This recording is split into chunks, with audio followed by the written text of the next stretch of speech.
YouTube, what's going on? It's Juan Gotti here with another Washington football team video, and in today's video, I'm coming on here to recap Washington football team's day 11 of training camp. So without further ado, let's get straight into today's video. But before we do, make sure you go down below, leave a like on this video, subscribe if you're new, and turn on post notifications so you get notified when I upload a video about the NFL, or in this case, our Washington football team. Also, when I ask you guys, do me a favor, follow me on Instagram and Twitter at Juan Gotti Talking Sports. The links are down below in the description. Trying to go both of those platforms. Thank you for your follow in advance. Now let's get straight into today's video. So we're not wasting no time today. We're getting straight into the action. So to kick off things, you have Fitzpatrick rolling out and having a completed pass to John Bates with John Bostic covering him. Going to be interesting to see how Bates does in his first preseason game. So as you guys know, I mean, it's Sunday, but it's game week basically, and we have the Patriots coming. We're going to Boston for that game, and it should be interesting, man. It's going to be fun that football's back, and of course, you guys know I'm going to be streaming that game. So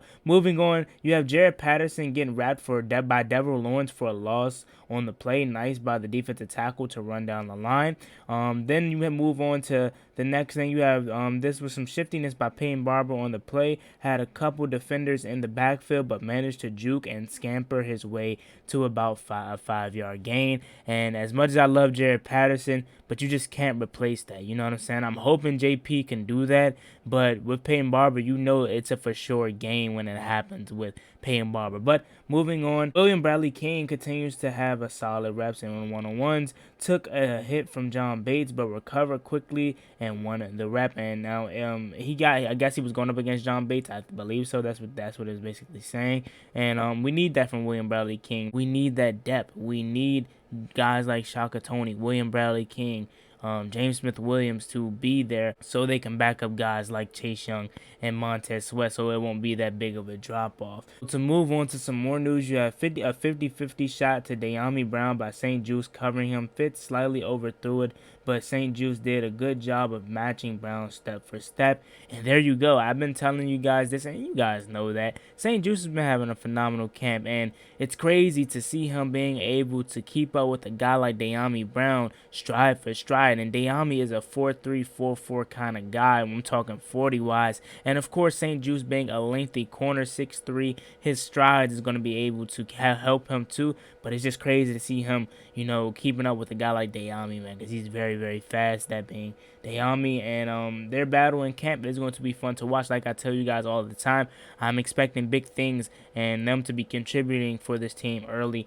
and often. So moving on here, you have Daryl Roberts, who had a nice battle with DeAndre Carter down the right sideline. Results of a play incompletion and some props for Chris Harris, or from Chris Harris. So shout out to Daryl Roberts. Then you move on here, you have Heineke with the 25-yard strike to Dyami Brown. Jimmy Moreland was the closest DB in the area. Man, Taylor Heineke, I know he's been struggling a little bit, but as of late, he's been really solid. I mean, I know in the Friday practice, he had 2 interceptions, which, it happens, but like I told you, Heineke he's 50-50 right now, but he's been looking good for the past couple of days outside of those 2 mistakes Friday night.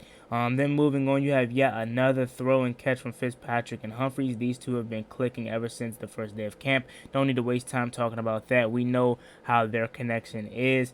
Then you move on to the next news right here. You have Fitzpatrick opens up a red zone with a pass to Logan Thomas. One-handed grab for a score and touchdown. Good Lord.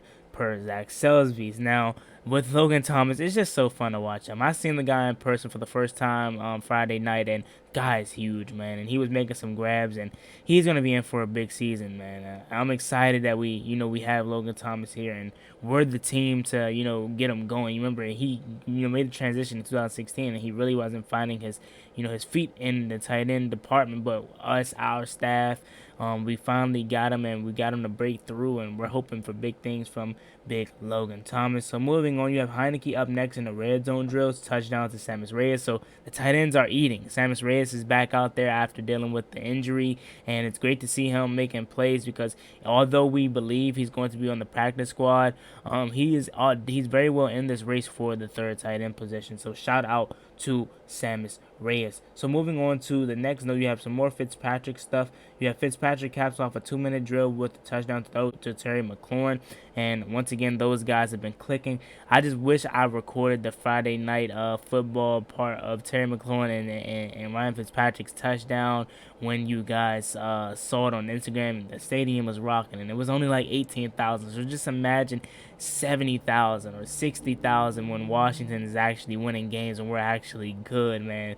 And that connection is in mid-season form, as a lot of people like to say. Now, you can take that as a joke, but no, I'm being so serious. When that quote or that meme of mid-season form, their connection looks good. It's going to be so fun to watch. That's why I said in my previous video, if you guys have a chance to go to a Washington game this year, and we're good, obviously if we're good, you know what I'm saying, go, because that connection is going to be so fun to watch. The stadium was so lit when that happened, man. But moving on here, you have great recovery by Jimmy Moreland. Brown had a step on him on a pass from Heineke, but still managed to get the PBU. So shout out to Jimmy Moreland. A lot of people think he's on the outside looking in, which could be true when you have guys like Bobby McCain who can also play slot, and then you have Daryl Roberts who can play slot too. But I think Jimmy Moreland is, if not a lock, he's very well close to being a lock as making this roster. Then moving on, you have Heineke searching, and hits Ricky Seals-Jones for a touchdown to end the 2-minute drill.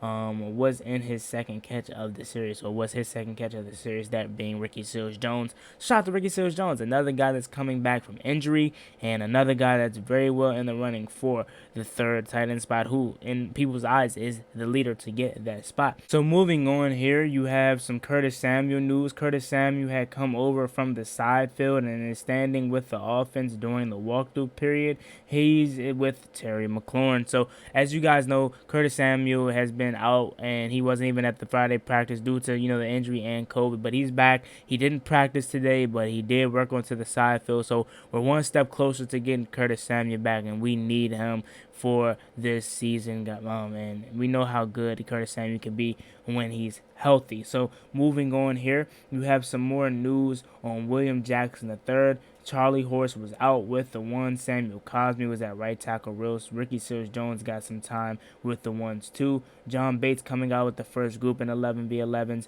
And then she also said that being Rihanna Walker. Forgot to mention Kelvin Harmon is back in pads after a few days away. I think a few have mentioned not seeing myelitis, so that's a little bit concerning, but hopefully, you know, it's nothing too big. Like I said, Curtis Samuel's out here working on the side field, and Curtis, once again, Kyle Allen not in shoulder pads. I did see him, as you guys saw on video, I did see him, you know, doing some working with the trainer on his movement side to side, his lateral movement at the practice, and once again, he's not in pads, so that is a little bit concerning, considering the fact he's been out for a while. But hopefully, everything is all good with Kyle Allen. Moving on here, you have John Bostic says that Ben St. Juste definitely had the size of Charles Tillman, and they'll see if he gets the punch down. Bostic shares a story about how he got banned from using the punch, said he accidentally punched Alshon Jeffrey in the face. So that's pretty funny about what John Bostic had to say. And once again, John Bostic has had a solid camp. I did see him live, and he did look good in pass coverage. Hopefully, he can be consistent. So moving on, you have some Logan Thomas news. You have Logan Thomas catching a pass from his knees after losing his footing. Offense hurries up, and it keeps the 2-minute drill going. So moving on, you have something a little bit different here. Obviously, we know Cornelius Lucas is back after he had an excused absence. You have Sadiq Charles at right tackle and Cornelius Lucas at left tackle with the twos. Moving on, we have some more news about Sam Cosme here. You have Sam Cosme versus Chase Young 1v1. Cosme held up against straight-on rushers into the body. So shout out to Sam Cosme. Like I told you guys, man, since they put on the pads, Sam Cosme's been a different guy. He's been holding his own against Chase Young, and Montez Sweat has been the only one that's really been still getting to him. But Chase Young has been getting his too. Obviously, don't get that wrong, but Sam Cosme has seeming to figured out Chase Young, and he's working on getting to Montez Sweat, or working on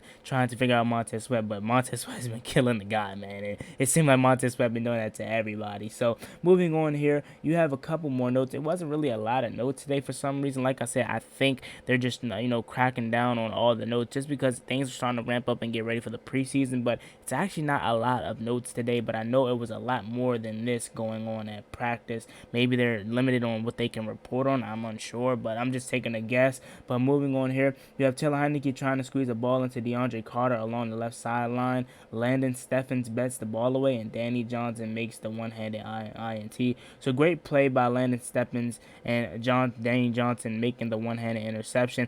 Depth pieces, obviously, and Lyndon Johnson or Lyndon Stevens, sorry, I don't think he's going to make this roster. Like, we don't even know who that really is. And once again, no offense to these guys, but that's just how talented this roster is. And moving on to probably which seeming to be the last note of the day, Antonio Gandy-Golden and Jimmy Moreland also getting some runs with the ones, and that's great to see. First safety sub of the final period, and Jeremy Reeves coming in for Landon Collins, playing next to Bobby McCain. Next rep, Cam Crow comes in for McCain. So it's great to see all the substitutions and everybody getting some time with the ones, because like Ron Rivera said, his job is to find the best combination. So people, and I know we assume these are going to be the positions, and we very well could be right, but I'm telling you, don't be surprised if the combination that we're expecting to be it isn't it. You know what I'm saying? And just for an example, I don't think this is going to happen, but you look at, the offensive line. We assume that it's going to be Charles Leno and Cornelius Lucas / Sam Cosmi. It could be Sadiq Charles and probably Cornelius Lucas at left tackle. They're trying to find the best combination that's going to give us the best chance to win. And then you look at the safeties. We are assuming that it's going to be Cam Curl and Collins. I think it's still going to be that, but you never know. You know what I'm saying? It could be Bobby McCain and Jeremy Reeves with the ones going out there week one. I highly doubt that, but you get what I'm saying with Ron Rivera saying he's trying to find the best combination that's going to give us the best chance to win. I totally agree with him. That's why you see all these guys. Partially, it's just because it's training camp, and also he wants to find the best combination. That's why you see these guys out there with the ones, and you don't just see the same people like other teams are doing with their team, where it's just constant the ones going with the ones, and they already have their roster made up kind of. So as always, man, it's been your boy Juan Gotti. Like, comment, subscribe. Help to Washington Football Team. Once again, not a lot of news from the beat reporters today. Some news, you have Curtis Samuel coming back, and you have Cornelius Lucas out there, and you have Charles Leno out there too, coming back from his personal, absence and execution. So yeah, man, it's me, boy Juan Gotti. Like, comment, subscribe. Help to the Washington Football Team, and as you guys know, we'll be right back at it tomorrow for Monday. As always, it's me, boy Juan Gotti. Like, comment, subscribe. Help to the Washington Football Team. Follow me on Instagram and Twitter. I'm out. Peace. Cost me one time, that's gonna get you pop, get you drop, slide on the one where they get you boxed on.